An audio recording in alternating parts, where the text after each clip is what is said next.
Ma'am क्या नाम है आपका? मैं नंदिता मिश्रा हूँ और मैं भारतीय जनता पार्टी की छोटी सी गिलहरी हूँ जो समाज के लिए काम करती हूँ। और आज जो बिल कल जो खारिज कर दिया गया है उसके ऊपर दुख तकलीफ दर्द तो है डेफिनेटली उस चीज़ को लेकर के है, क्योंकि जिन लोगों ने खारिज करवाया है उसमें अगर हम देखें तो सारे के सारे परिवारवाद जो लोग थे। अगर हम डीएमसी की बात करते हैं, हम डीएमके की हम बात करते हैं, हम बात करते हैं कांग्रेस की, हम बात करते हैं समाजवादी पार्टी की, ये चार पार्टीज ऐसी थी जिन लोगों ने, क्योंकि उनका परिवार इसी पे पल रहा है, आगे बढ़ रहा है। अगर समाजवादी पार्टी की मैं बात करूं तो जिस परिवार में 15 सदस्य जो है बैठे हुए हैं, राज कर रहे हैं और पूरा अपना जो इनका यादव क्लैन है उसको उन्होंने जमीन पर ही रखा है, वहां से वो उठने नहीं दे रहे हैं। उन लोगों ने उनको जाकर के वहां पे उसको मना किया है, वहां पे जाके अपना विरोध दर्ज कराया है कि हमको ये पार्ट्स नहीं होने देना है। क्यों? क्योंकि उनके परिवार की जो महिलाएं हैं, वैसे तो इक्का दुक्का महिलाएं उसमें, लेकिन वो अपनी आगे आने वाली जो पीढ़ी है, जो अपनी बेटी है या अपनी जो और बहुएं हैं घर की, उन सबको लाने के लिए तत्पर है। लेकिन समाजवादी पार्टी कहती है महिलाओं की हितैषी है। कोई देखिए, अगर हितैषी होती तो सबसे पहला एग्जाम्पल ये उनका होता कि ये जो बिल आया था इसको ये लोग खारिज नहीं करते, ना इसके अपोजिशन में लोग आते। और जिस तरीके से सीना ठोक करके बाद में लोग टेबल बजा बजा के लोग सेलिब्रेशन कर रहे थे, ये कोई ऐसा हेल्दी मानसिकता नहीं दिखाता है। ये स्ट्रेट अवे ये दिखाता है कि आपको महिलाओं से कोई मतलब नहीं है, आपको जो मतलब है वो अपने टिकट से मतलब है, आपको जो मतलब है वो सिर्फ अपने राजनीति से आपको मतलब है। लेकिन उनका ये भी कहना था कि मुस्लिमों को क्यों नहीं आरक्षण दिया गया?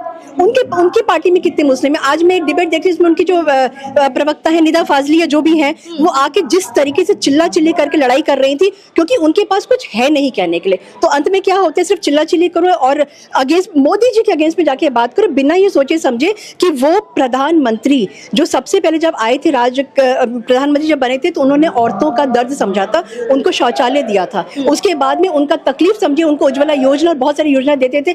आज महिला जो है शौचालय की भीड़ से निकल करके, जहां वो इज्जत मांगी थी, इज्जत घर से निकल के आज वो संसद जब जाना चाहती है, वो जब विधानसभा जाना चाहती है तो उसके ऊपर रोड़े अटकाए जा रहे हैं। लेकिन लोग तो कह रहे हैं, विपक्ष कह रहा है कि महिलाओं को बस इस्तेमाल किया जा रहा है, इस्तेमाल वोट्स के लिए। आप मतलब दिस इज सो डेरोगेटरी।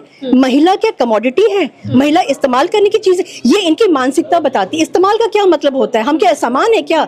आप मुझको बोले कि मैं सामान हूँ क्या, मैं कोई कमोडिटी हूँ क्या, आप मुझको इस्तेमाल कर लेंगे आप? तो ये जो एक इन लोगों की ना जो बातें हैं बीच बीच में सुनने लायक होती हैं और रीडिंग बिटवीन द लाइंस होती हैं इनकी बातें, जो हमको अगर समझे तो समझ में आएगा। सबसे पहले जो रखा था, एक नींव रखी थी मुलायम सिंह यादव जी ने, जब उन्होंने कहा था रेप होने के बाद में कि लड़के लड़कियों से गलती हो जाती है, आकर्षित हो जाते हैं और उनके बाद आजम खान ने जब जयप्रदा जी के लिए जो उनके अंडरगारमेंट्स को लेकर के, आई एम सॉरी टू से, बट जिस तरीके की उन्होंने कमेंट किया था, तो वो उनकी मानसिकता बताती है कि वो औरतों को, महिलाओं को सिर्फ एक कमोडिटी से ज्यादा कुछ और समझते नहीं है। लेकिन राहुल गांधी भी कह रहे हैं राष्ट्र विरोधी बिल है ये, इस्तेमाल के लिए अगेन यही बोला जा रहा है कि महिलाओं को इस्तेमाल के लिए उनकी वोट की 27 में असर ना पड़े, 29 में इस चीजों का असर पड़े, वोट मिले भाजपा सरकार को, इस वजह से बिल लाया गया। अच्छा, मैं ये कहती हूँ, पहले दो चीजें मैं कहती हूँ। पहली चीज तो ये है कि राहुल गांधी ने कल जिस तरीके से आकर के मैजिशियन, जादूगर की बात करने के उन्होंने वो किया था, जिसके लिए अंत में आकर अंततोगत्वा जो है आकर होम मिनिस्टर अमित शाह जी को बोलना पड़ा कि आप कुछ तो सीखिए,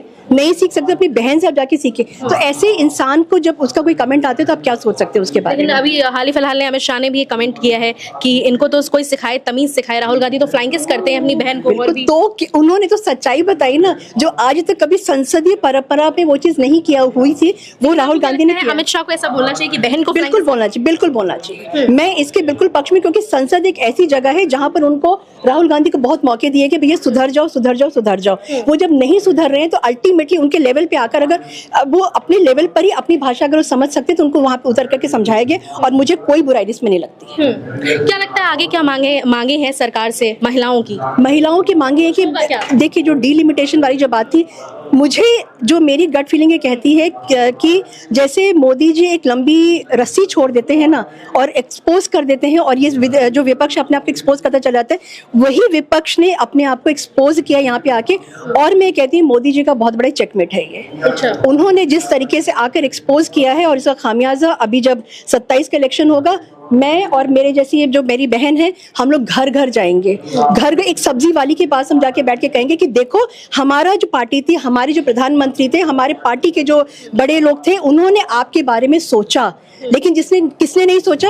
उन्होंने नहीं सोचा। जो पता नहीं 25 एकड़ का किसने उसमें जाके अपना घर बना के महलों में रह रहे हैं, जब सिलेंडर नहीं मिला था तो बाहर आके चूल्हा जला करके वो अपना खाना बना रहे थे। उनके घर में कहाँ से कमी हो गई थी? क्या उनके घर में पाइपलाइन से गैस नहीं आ रही थी? और ये सब लोग हैं सिर्फ जो भड़काते हैं लोगों को आकर करके, ये वो पार्टी है, वो लोग करते हैं काम। लेकिन राहुल गांधी ये भी कह रहे हैं अधिकार, ये आरक्षण बिल नहीं है, ये अधिकार छीनने का बिल है, SC ST OBC का। कैसे कैसे?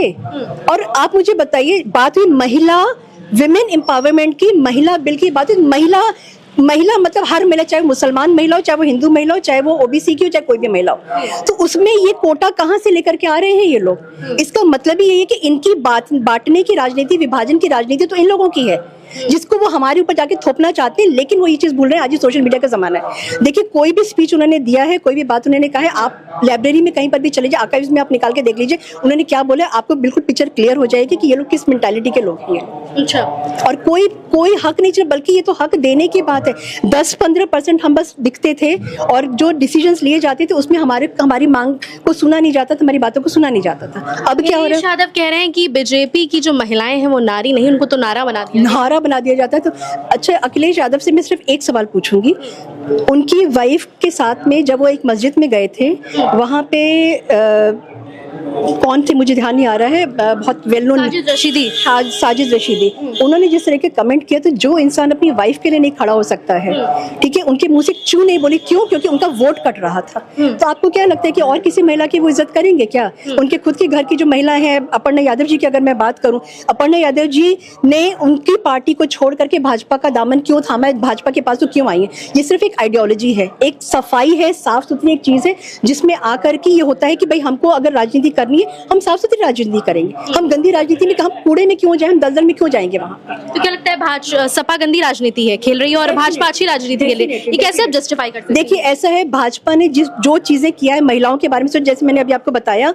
कि शौचालय की भीड़ से, शौचालय के उस अंधेरे से निकल करके आज महिला अगर संसद में जा रही है, अगर महिला विधानसभा में जा रही है, तो किसने किया है? लेकिन लोग तो कह रहे हैं जब से भाजपा सरकार, तब से गरीबी और बढ़ गई है, महंगाई बढ़ गई, गरीबों को तो कुछ दिया ही नहीं जा रहा है। हाँ, बिल्कुल नहीं दिया जा रहा। आप मुझे बताइए, तो गैस कहाँ से आ रही है, बिजली कहाँ से आ रही है, सोलर? मेरे घर में, मैं आपको बता रही हूँ, मेरे घर में अब की बार बिजली का जीरो आया है। क्यों? क्योंकि मैंने प्रधानमंत्री योजना में जाकर के सोलर पैनल लगवाया है।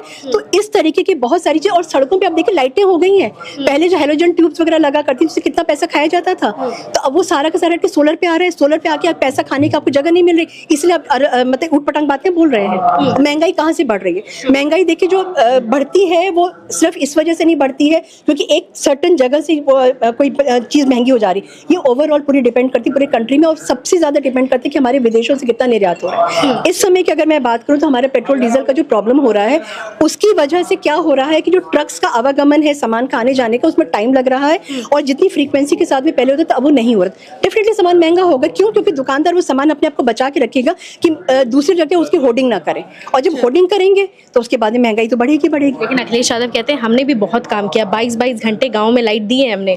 22 घंटे? मैं बनारस की रहने वाली हूँ, और मैं जब अपने गांव में जाती थी मुश्किल 4 घंटा लाइट आती थी, और मैं वहाँ से 2 दिन में भाग के आ जाती थी अपने घर से। क्यों? क्योंकि वहाँ पे लाइट आती ही नहीं थी। और हम बहुत पहले हम क्यों जाए, हम जब लखनऊ में रहते थे, एक टाइम आपको याद है जब सिर्फ लाइट जब आया करती थी 12-13 घंटे आती, दिन के टाइम पे लाइट काट दी जाती थी। उस समय इन्वर्टर का इतना ज्यादा लोगों का चलन नहीं था। उस समय लोग किस तरह के दूसरों के घरों में जाकर के, जहाँ पे इन्वर्टर हुआ करते थे, वहां जाके बैठा करते थे, तो वो लाइट उन्होंने कैसे दे दिया? अच्छा, तो क्या लगता है मतलब जब से योगी आदित्यनाथ आए तब से तस्वीर कुछ बदली है? बहुत। आप देखिए, मैं रात में 12 बजे अगर मैं सड़क पे चली जाऊँ अकेले, कोई मेरे को आके मजाल नहीं है, क्योंकि अगर किसी ने आके मुझको कुछ कह दिया, छेड़ दिया, तो अगले चौराहे पे पुलिस उसको जो है उसका बैंड बजा देगी। सिर्फ एक फोन करने की बात है। 112 अगर मैंने कॉल किया है, और मैंने कई बार 112 कॉल की, क्योंकि कभी कभी ऐसा हुआ है कि कुछ प्रॉब्लम्स हुई है, मैंने लोगों की हेल्प करने के लिए, हाँ तुरंत। मैं तो बोलूंगी कि आप 112 अभी मिला के आप देखिए, पुलिस आपके सामने यहाँ पे आके खड़ी हो जाएगी। अच्छा, इतना अच्छी तरीके से जो योगी जी ने व्यवस्था कुछ कड़ी हुई है, बहुत कड़ी हुई है भाई। आप ये सोचिए ना कि जब समाजवादी पार्टी का टाइम था, तो मेरी जैसी महिला जो हम लोग बहुत बाहर निकलने वालों में से 8 बजे के बाद अकेले नहीं निकल सकते थे कहीं से भी, घर से निकल करके। लेकिन अब तस्वीर बदल गई है। तस्वीर बदल, देखिए।